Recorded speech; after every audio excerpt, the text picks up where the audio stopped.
100 kilometers north of the Arctic Circle, off the coast of Canada, a small ship lies frozen in pack ice.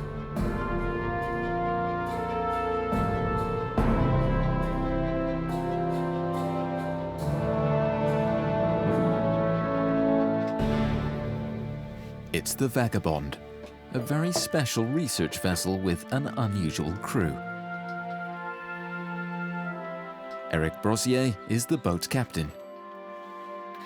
France, his wife, is an artist and an experienced ocean yachtswoman. The couple from Brest in France put to sea 16 years ago. Leonie and Aurora, their 2 daughters, have lived on the Vagabond ever since they were born.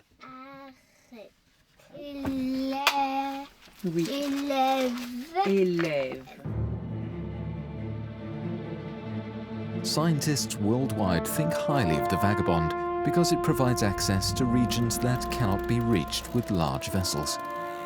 Even in the Arctic winter, when the boat is trapped in metre-thick ice, the Brossiers carry out contract work for international research projects. Even at a temperature of minus 40 degrees, Eric has no problem examining the sea ice, from above and below.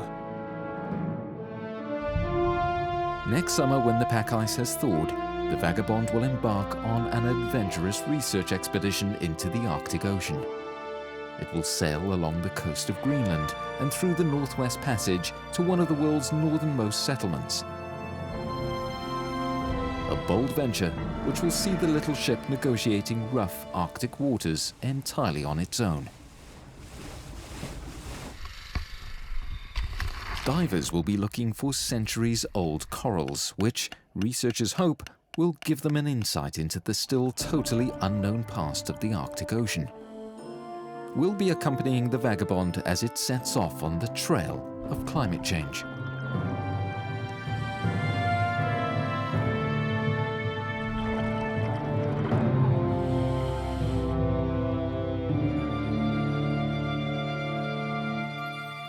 The Arctic winter is long.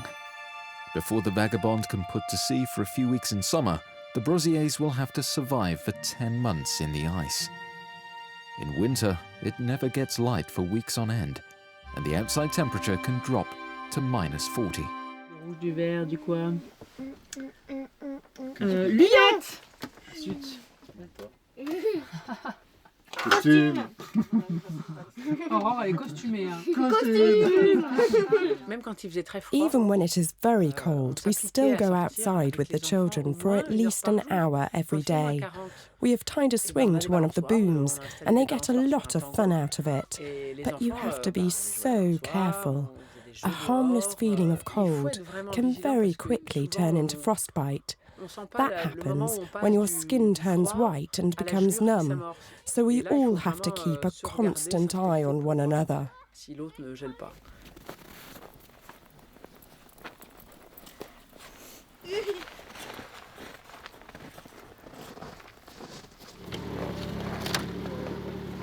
Early morning routine for the Brossiers.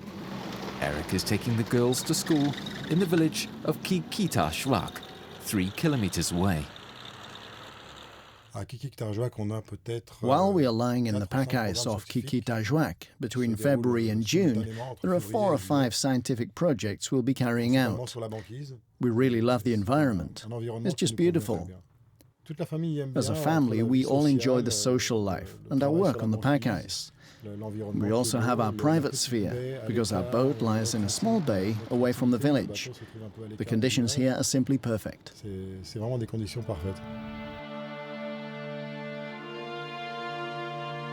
Located on a small island on the east coast of Baffin Island, the village of Qikiqtarjuaq has 600 inhabitants. It is part of Nunavut, the territory of the Inuit in northern Canada. Qikiqtarjuaq is a remote coastal settlement far away from civilization. In winter, when the ocean is frozen and everything is covered by a thick layer of snow, you can no longer tell where the land ends and the sea begins. It's hard to imagine that in summer, there is a busy harbour here.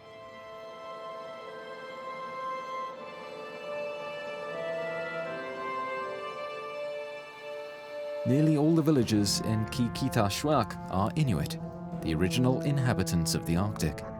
Many of them live from fishing and traditional hunting. At school, 9-year-old Leonie and 6-year-old Aurora learn Inuktitut, the language of the indigenous population. Aurora and Leonie have a lot of friends here. They speak better Inuktitut than my wife and I. The girls are well integrated because they're together with the other children and the teachers every day. I normally speak English, but sometimes I switch automatically into Inuktitut. If I'm surprised, or if I see that someone might hurt themselves, I shout, aye. And if I find that something is going too slow, I say agony. Qikiqtarjuaq can only be reached by air. There is no road to the next village almost 200 kilometers away, just an icy wilderness, rugged cliffs and snow. Often, the weather makes flights impossible for several days. Then the village is completely cut off from the outside world. Eric has come to the airport to pick up a scientist from Toronto who is making a study of sea ice.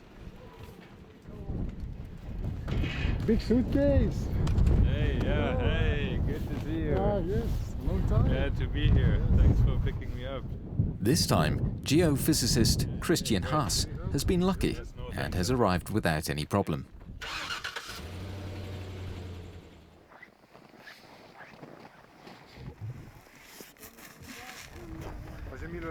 The very next morning, the researchers set off on an expedition into the pack ice in order to document the current state of the ice. Wherever we take the first longer break. Christian Haas is a professor at York University in Toronto. He's studying the development of sea ice over long periods. Haas hopes his work will enable him to forecast the future consequences of climate change more accurately. Christian and Eric will be accompanied on their 4-day research trip by Jaboute, a local guide. Expeditions over the ice are highly complex affairs. They call for a lot of preparation and local knowledge, and they're also very strenuous. Naturally, you have to take care because the currents in very small areas can be so strong that the ice has already been eroded and you can fall through it. But that is why we have a guide with us, a hunter who is familiar with the region. So he knows where the ice is thinner and breaks up sooner. In other words, where we have to be particularly careful.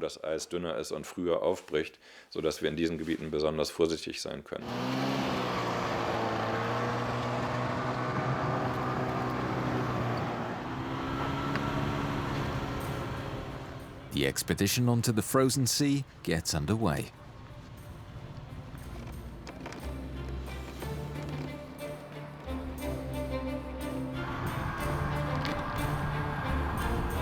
Ice has covered the Earth's polar regions for millions of years.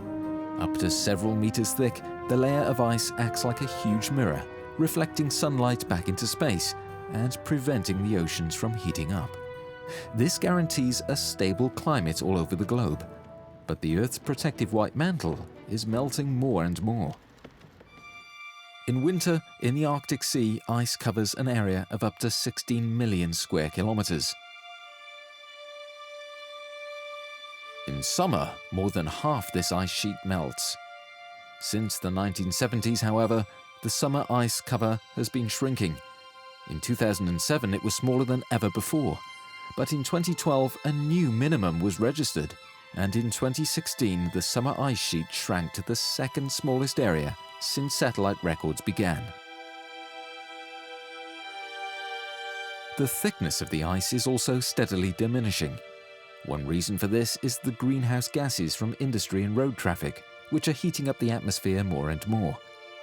Unless something is done, researchers predict that by the end of the century, the summer ice will have vanished completely, with unforeseeable consequences for the world's climate. In order to assess such changes more accurately, Eric and Christian have been investigating the ice around Qikiqtarjuaq for some years now. Over Over the next 4 days, the researchers plan to cover over 400 kilometers by snowmobile. Yeah, exactly. No, we should rather do a measurement, and then on the last day we can go around here. Time is pressing. The weather can change very quickly. This year in particular, there have been an exceptionally high number of snowstorms. Yeah. Okay, it's running well. 204. Very stable. Okay. Christian has developed his own technique for measuring the thickness of the ice. With the help of electromagnetic sensors, he can survey large areas comprehensively without having to drill through the ice.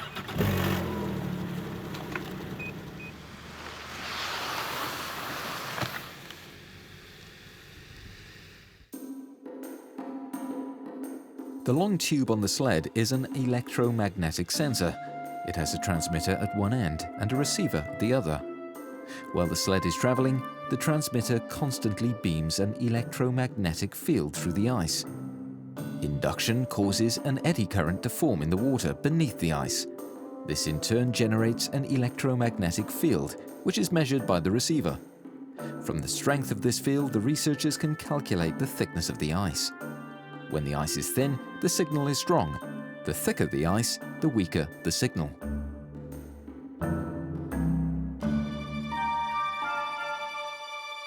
Since 2012, the European ice research satellite Cryosat-2 has also been recording the thickness of the sea ice in the Arctic. Changes are constantly registered with the help of radar.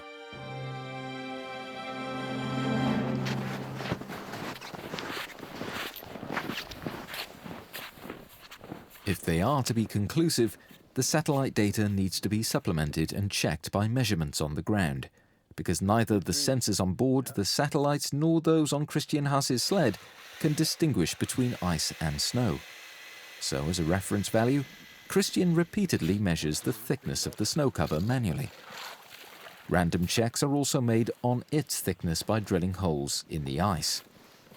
Only the combination of all measurement techniques provides reliable information on the state of the ice. The thickness of the ice in this region has never been measured before. Areas as large as the one we covered could never be surveyed in such a short time. That would take several weeks or months, all winter in fact. So it is ideal to have someone like Eric Brossier who is here all winter and can do the work. Meanwhile, on board the Vagabond, everyday life continues. The children are at school, and France is replenishing the family's supply of drinking water.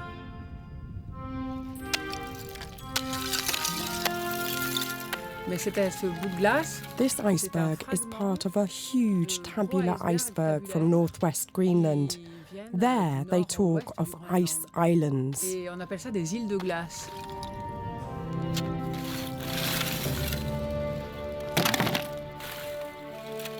Glacial ice can be thousands of years old. Since it is extremely dense and pure, it provides the finest drinking water in the world.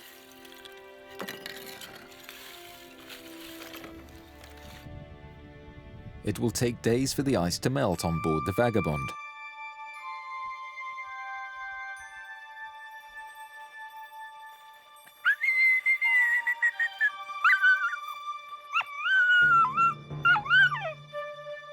It's time for the dogs to be fed. Anukala and Takuvik are an integral part of the family. They spend the night in their kennels in front of the ship.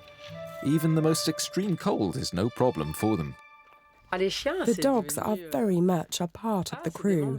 Above all, though, they are supposed to protect us from polar bears and warn us if any appear. In this respect, dogs and humans make a great team. The dogs bark when a bear appears, but because they are chained up, we then have to protect them and ourselves by setting off flares or making a noise. A bear is not naturally aggressive, but since it is unbelievably strong, there is a risk of it destroying our material. So we try to make it clear to the bear that this is our territory. But the dogs have also become our companions. They give us a lot of pleasure, and we try to teach them things. Leonie taught one of the dogs to pull her on skis. That was great.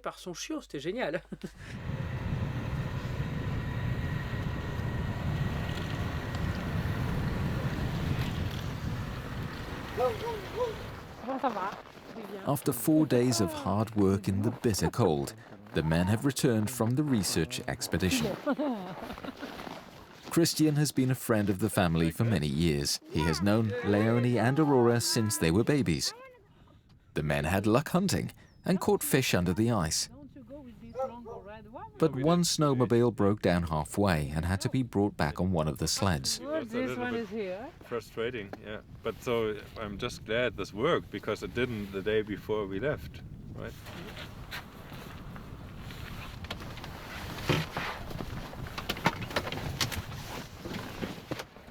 Wow. Merci. On his research trips, Christian Haas stays on the ship with the Brossier family. There is a lot to talk about.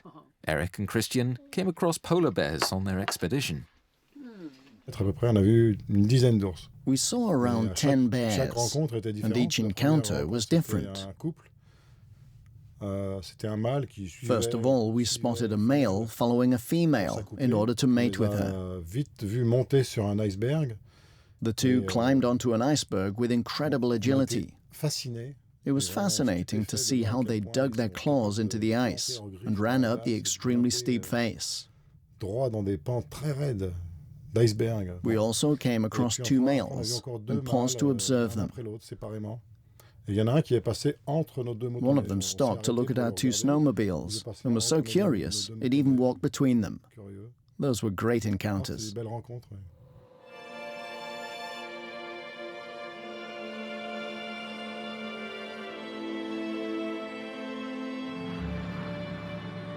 The next morning, Christian and Eric evaluate the new measurement data in a provisional laboratory in Qikiqtarjuaq. What is especially exciting is that we're able to show how variable the thickness of the ice is even in a small area. In particular, we can also show something we didn't know before, that even within a fjord, and irrespective of the currents under it, in some small areas the ice can be very thin. And that has consequences for the importance of these areas to the ecosystem. Naturally, at present, we can't engage in climate research here on Baffin Island because we don't have any old data to compare our measurements with. For example, we don't know how thick the ice was 30 years ago. Changes can be described best, of course, when comparisons can be made with data from the past. So it would be extremely good to know what the ice on Baffin Island and in other places in the Arctic used to be like. But there is very little information, especially on ice thickness, that would enable such comparisons to be made. Unlike ice on land, which is preserved for thousands of years, sea ice melts time and again, leaving no traces behind. That is why we know so little about the past of sea ice. The oldest satellite pictures were taken in the 1960s. Hardly any data exists from the period prior to that. Christian Haas is back in Toronto. He has an idea as to how we can learn more about the past of sea ice. That is why he has come to see paleoclimatologist Jochen Halfar. At Toronto University, Halfar is studying coralline red algae, which live under the ice in Arctic waters. With the help of the algae, Halfar is able to look far back into climatic history. He has already assembled a large collection of specimens from the different regions of the Arctic. These algae can be several hundred years old, and this specimen is probably around 1500 years old. The particular feature of these algae is that they secrete calcium carbonate, and from these calcareous deposits, it's possible to obtain climatic data. Coralline red algae settle near the coast at a depth of 10 to 15 meters. The red layer in this cross-section is the living part of the alga. Since the alga performs photosynthesis, in order to grow, it needs light. During the polar night in winter, it is dark and the sea freezes over. so the alga hibernates for many months. Last summer's growth forms an annual ring in the calcareous space, so we're talking about something similar to the rings of a tree. Depending on the location and the climatic conditions, the thickness of the ice above the alga varies and influences the duration of its winter rest. In spring, thin ice thaws more quickly. The alga's growth period is longer, and its annual ring is broader than that of an alga living under thick ice. Researchers now want to reconstruct the ice conditions of the past on the basis of the thickness of old growth rings. This is a partly ground and highly polished specimen. The two men want to use the annual rings to look back to a time for which hardly any data on sea ice exists. That is the theory. But in practice, an exact link still has to be proven. For this, they need algae from areas with ice of widely varying thickness.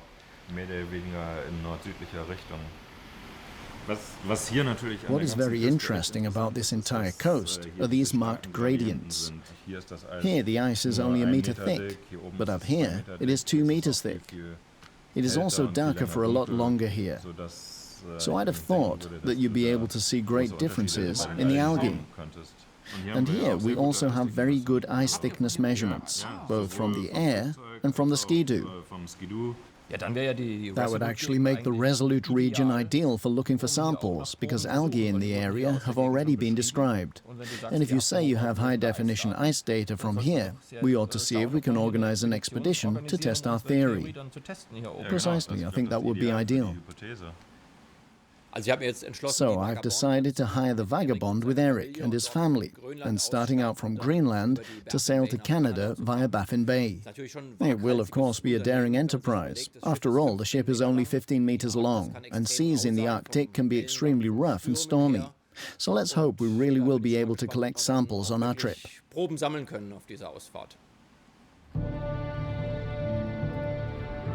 A few weeks later, everything is in place, and the research adventure can begin.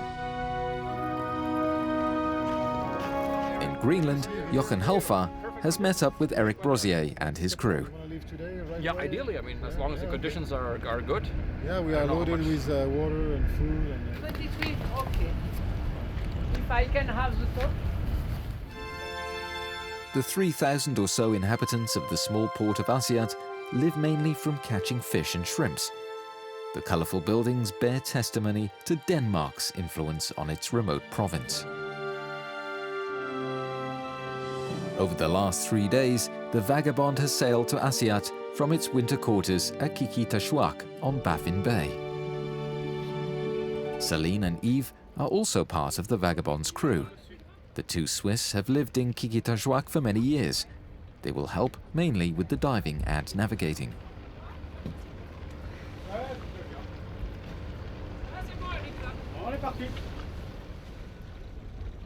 It's early August and the pack ice has melted.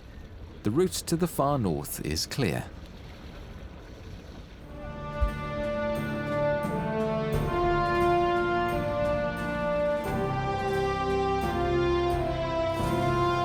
The Vagabond will sail along the coast of Greenland to the far north of the Arctic and then cross Baffin Bay. It will then head through the Northwest Passage to Resolute Bay, one of the coldest inhabited places on Earth. Thus, over the next 3 weeks, the ship will have to cover a distance of around 1,500 nautical miles.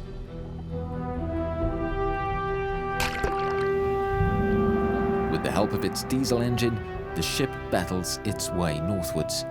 At a speed of 6 knots, on average, the Vagabond will cover 11 kilometers per hour. When the wind is favorable, the sails are also hoisted. The Vagabond is ideal. On the one hand, it is small, so it can sail into extremely shallow waters for diving and also for searching with the drop camera. It can travel through ice. It's well equipped for the Arctic. The boat has very big tanks, so it can cover long distances into remote regions. With a bigger ship, that would be virtually impossible. We will have to do a lot of navigating on this mission. But diving for the algae samples, which Jochen is looking for, is something I also find interesting. The work never becomes routine. We like that. Every mission is different. After a few hours, Franz spots the first promising site for taking samples. What's the depth? 24 meters. Do you want to try or? Okay, let's try it here then.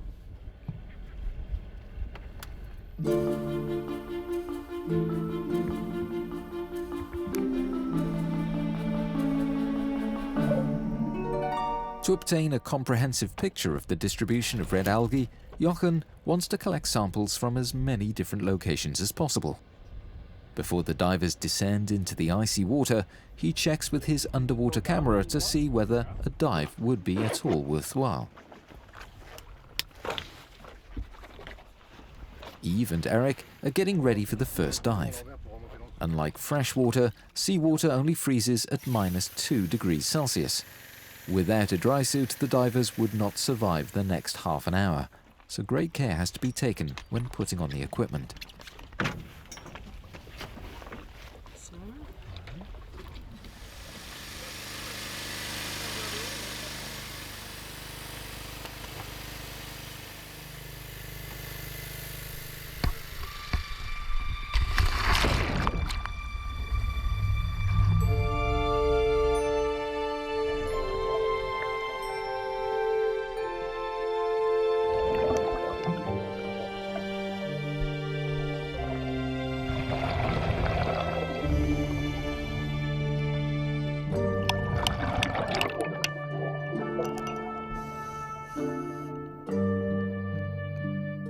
The divers stand the best chance of finding good samples at a depth of around 15 meters.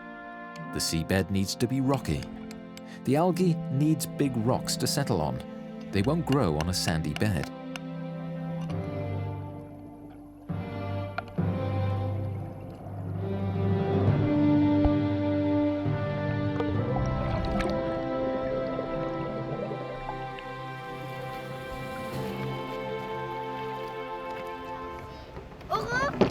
"40 minutes later, the two have made rich pickings. Depending on the location and the depth of the ice cover in winter, the red algae's calcareous base grows no more than a few thousandths of a millimeter a year. Only when he's back in Toronto will Jochen be able to examine the annual rings accurately. This is a great sample. Underneath we still have the rock it was hacked off. The algae had grown directly onto the rock, and no other organism has bored in from below. So there are no holes in the sample. It's relatively, or at least moderately thick. The quality is very good and extremely even. In the meantime, on board, dinner is being prepared for the crew. France has organized the supplies and the food plan down to the last detail. When we sail off for 1 or, in this case, even 2 months, we have to be prepared for everything. I put together the food plan, and if necessary, we buy in anything that is missing.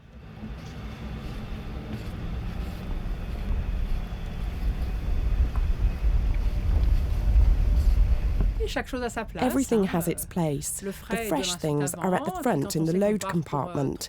If we know we'll have to stay below deck for 3 days, what we will need for the 3 days is brought in advance. And with my meal plan, I'm on the safe side. Over the 2 months, we'll have to buy fresh fruit and vegetables just once, perhaps. That's all. And it's not really a problem.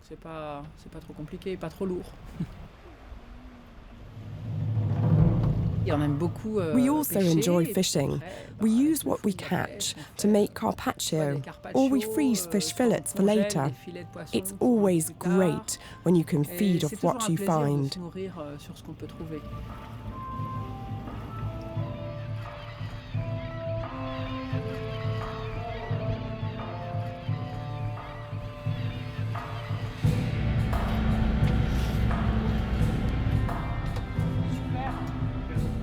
There is a lot to attend to at sea. The everyday routine that involves cooking, changing shift, navigating, and attending to the needs of the children makes big demands on the whole crew. Every member has to lend a hand when needed.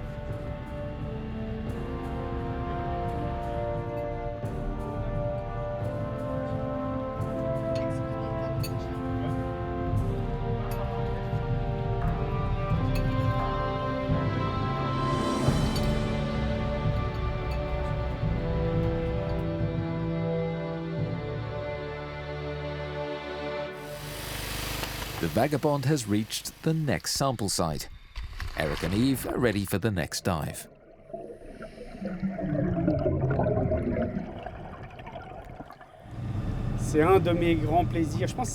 What I like best about diving is the feeling of weightlessness. You're flying. Everything is more or less calm. There's almost total silence. It's a wonderful feeling. Obviously, when you get out of the water, because of the cold, your face is really numb.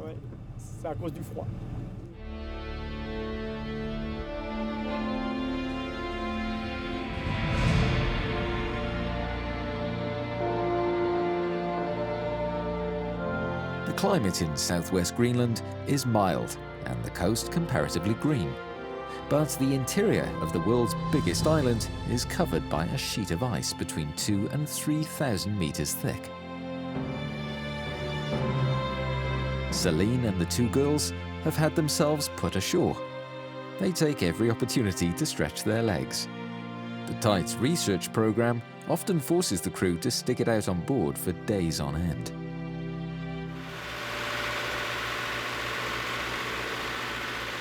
Eric is climbing down into the cramped engine room.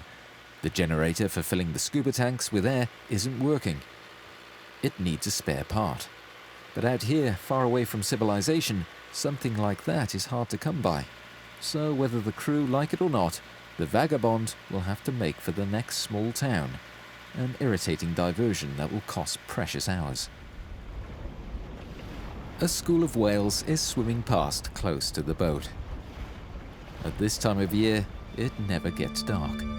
The bay is lit by the midnight sun.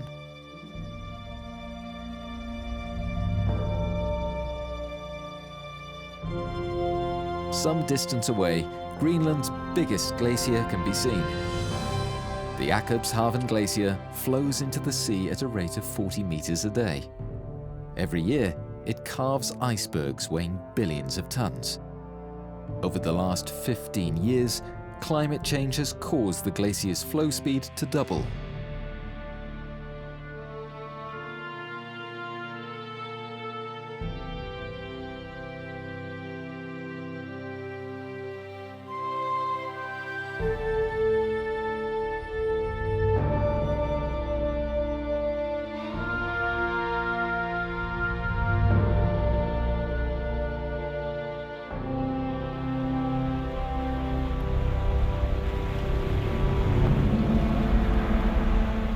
After hour, the Vagabond weaves its way through a labyrinth of icebergs between 60 and 100 meters high.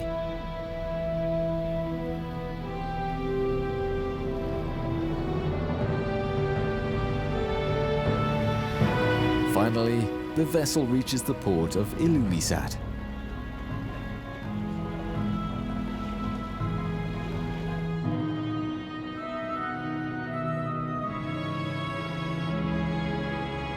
Eric has already spent hours walking around in search of the spare parts he needs, but so far without success. After a troubled night, he's making a final attempt. He's heard that a boat mechanic on the edge of town might be able to help him, and indeed, Eric manages to order the part. He hopes it will arrive by plane from Nuuk, the capital of Greenland, tomorrow afternoon.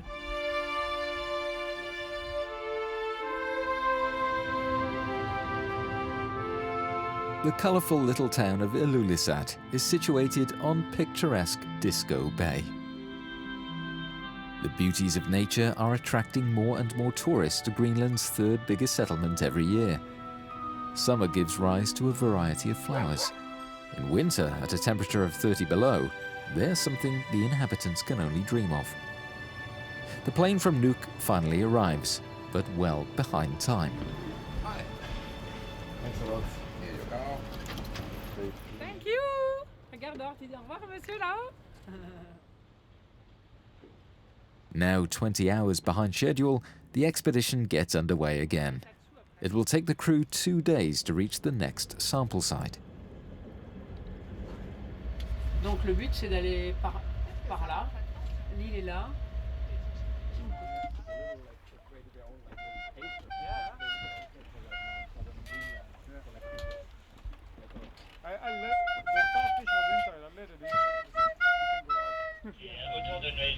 Eric has spotted a boat he knows and contacts the skipper by radio.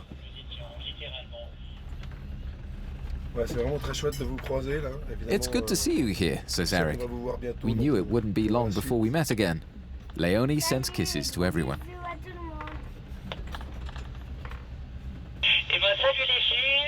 The skipper wishes Eric and his family all the best and hopes they'll have fair winds. France sends her regards too. Ciao, ciao. Salut.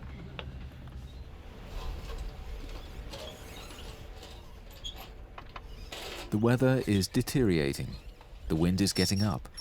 France and Eric hoist the sails to make use of the extra propulsion. From now on, the Vagabond will sail day and night to make up for lost time. France, Eric, Celine and Yves take turns at the wheel. My watch is from 3 to 6 in the morning and from 3 to 6 in the afternoon. I'm a night owl, so the rhythm is fine for me. I sometimes feel tired, of course, but that's okay. It was foggy when I started my watch this morning. You could barely see a few meters ahead. We spot icebergs on nearly every watch.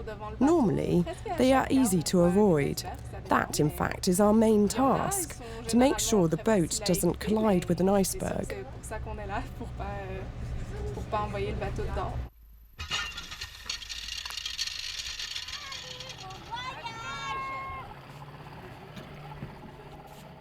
The next dive takes place the following morning. The crew have to use the dinghy to reach the sample site.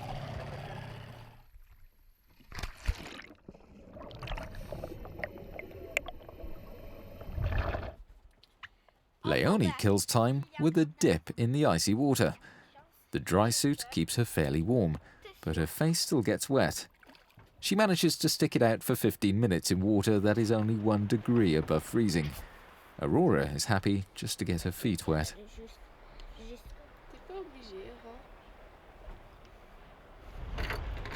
The diver's yield is meager.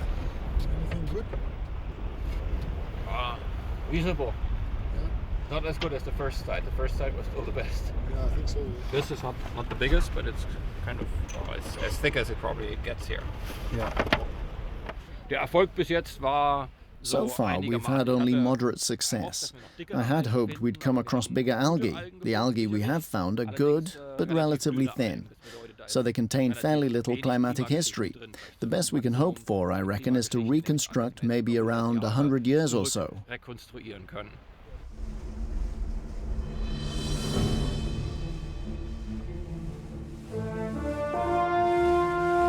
It's the last stage before the big crossing to Canada.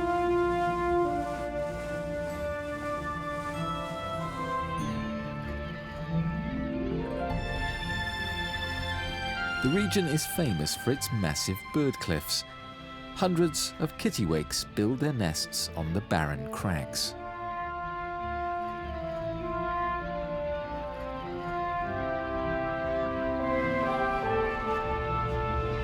The temperature has dropped.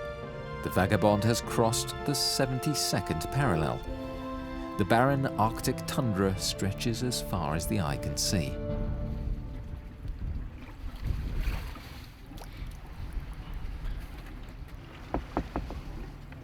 Jochen has scooped up the cold seawater Celine needs to do the washing up. The fresh water is reserved solely for cooking and drinking. The supply is limited and has to suffice for the entire expedition.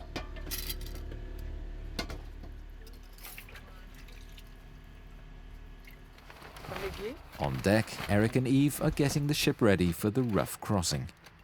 Any loose objects have to be lashed and stowed.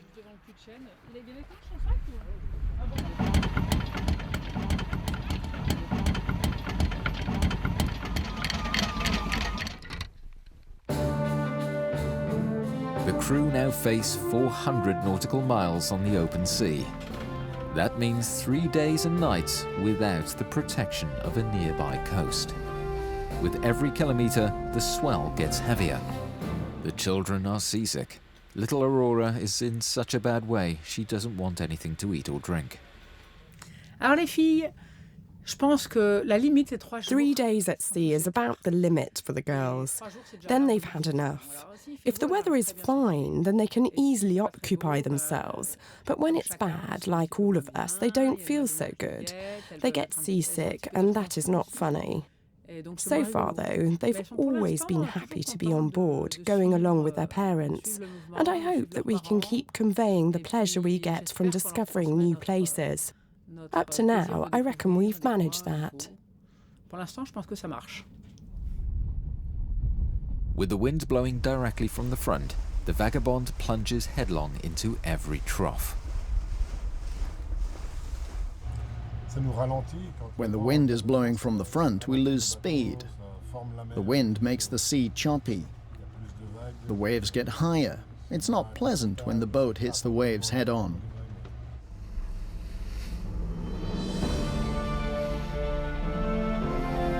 The swell is too heavy. The Vagabond has to change course to reach the protection of the coast sooner than planned. Jochen too can only take the rough sea lying down in his cabin below deck.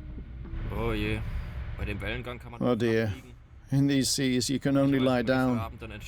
Fortunately, we decided yesterday evening to change course to avoid the swell somewhat and not hit the waves head-on. It will make sailing easier. We've also hoisted the 3 sails. That way we hope to get through the 600-kilometer crossing to Baffin Bay. At the moment, we're making no more than 10 kilometers an hour, so it will take us about 60 hours to get across. At last, the Vagabond has reached Canada.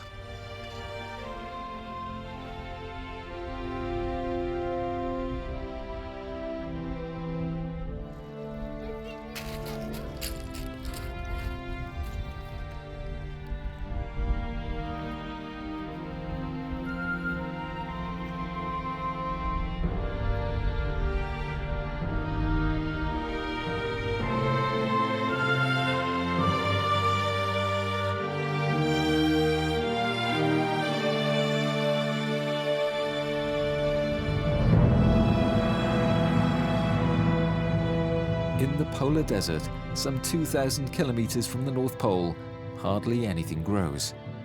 For 9 months of the year, everything here is covered by a blanket of snow and ice.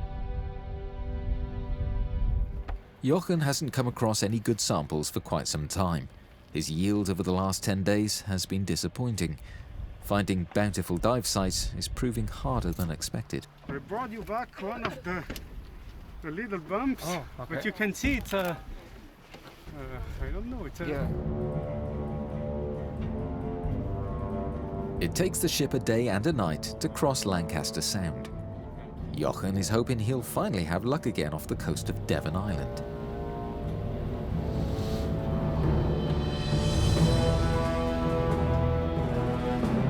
The Vagabond is now in the legendary Northwest Passage.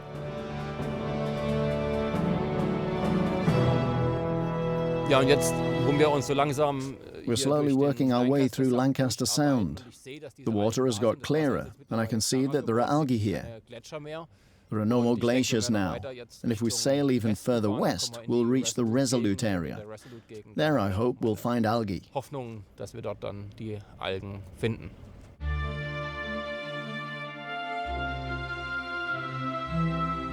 Eric and Eve are preparing to make a final dive. A lot is expected of the 2 divers. If they don't find any good red algae here off Beachy Island, it will jeopardize the success of the entire expedition.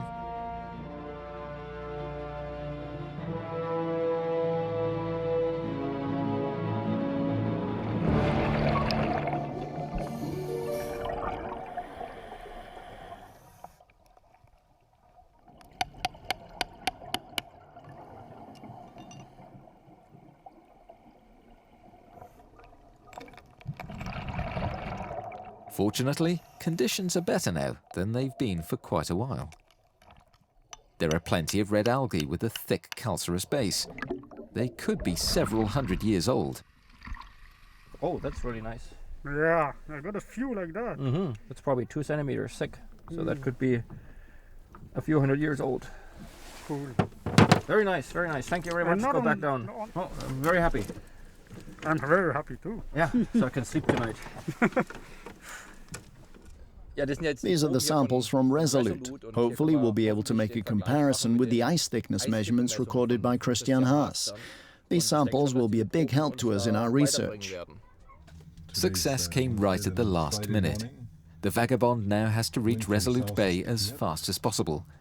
In a few days' time, the Weather Service has forecast a violent storm will hit. We have 30 knots forecast. We can expect 40, 50 knots gusts Thursday night, Friday morning, for half a day only. Strong wind from south, so Resolute Bay is not a very good shelter for that. We'll see what we can do. The Vagabond manages to anchor near Resolute Bay. Time to say goodbye. Was very nice. Collect much more for us. Yeah, we will. Okay. Thanks a lot for everything. Okay, well, bye. It's time for Jochen to say goodbye. He's anxious to get ashore before the storm sets in, because if he misses his plane, he could have to wait days for the next flight out. That often happens. The rest of the crew will complete the expedition on their own. Bye-bye. Have a good trip. Yes, you too. Yes. Stay safe, guys.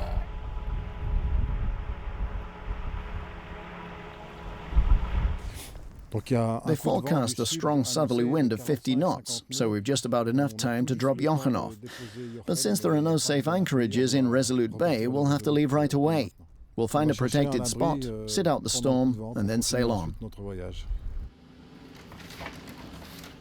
In Toronto, Jochen is back in his laboratory. He can hardly wait to finally analyze his finds more closely. Only now will the true quality of his samples show itself. The most promising specimens are cut open and the thin cross-section of an alga polished. Under the microscope, the annual rings can be clearly identified. Geophysicist Christian Haas waited excitedly for the expedition to be completed. Hey, Jochen. Grüß dich, hallo. Bist du schon dabei? Ja, ich habe vorhin schon alles I've prepared everything for you. This sample came from Beachy Island in the north of Lancaster Sound. The thin growth layers really stand out. This here is an overview of the entire sample. But when I zoom in on one area, I can see the annual growth sections, and I can also measure them. What I can see when I look down at the scale is a growth ring about 100 mu in size. Relatively thin then, corresponding to the thick ice there and the darkness. Very thin. Thinner than what we've seen so far. If I take a different sample from the south, from Qikiqtarjuaq, here I can zoom in and take a look at the growth layers. Checking it against the scale, I can see that it's just under 200 mu. 180 mu, I'd say. Wow, that's nearly twice the thickness of the Beachy Island sample, so it even corresponds to the ice thickness measurements. Precisely. So there is a link. The annual rings really do reflect the thickness of the ice. In the coralline red algae, the researchers have discovered a unique climatic archive. If we can confirm them through even more samples which we've now collected, the initial findings will be extremely helpful for sea ice research. They will, of course, enable us to reconstruct ice conditions in the past more accurately and thus make more precise forecasts for the future. Analysis of other samples has already revealed some remarkable facts about climate change. This image shows quite clearly that algal growth has increased considerably since 1850. That is because the sea ice has shrunk substantially since then. And 1850 is precisely the time when the Industrial Revolution began. If I go further back into the past and examine the algal time series, I do not see any growth changes of such magnitude.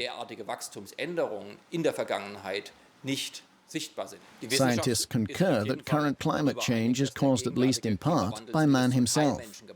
The only question is, how far is man responsible, and how much change is due to natural climate fluctuations?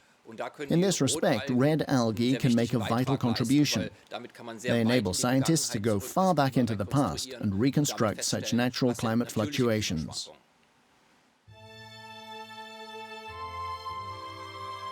Back on the Vagabond, Eric has found a protected bay near Resolute. The ship has been lying at anchor here for days. The crew pass the time playing cards.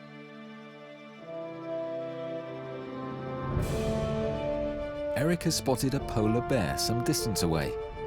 Here the water is comparatively calm, but out on the open sea the storm is still raging at wind speeds of up to 100 kilometers an hour.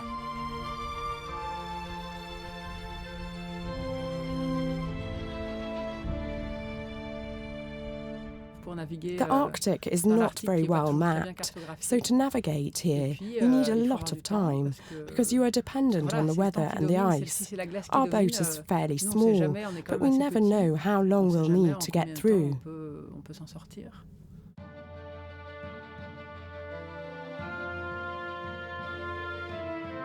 For a long time, Resolute Bay will be the last place where the crew could go ashore to replenish their provisions. It is one of the most northerly settlements on Earth. In winter, the perceived temperature can drop to -50. For 4 months of the year, it is totally dark here. That is why the 240 local inhabitants call their village Qikiqtarjuaq, the place without twilight.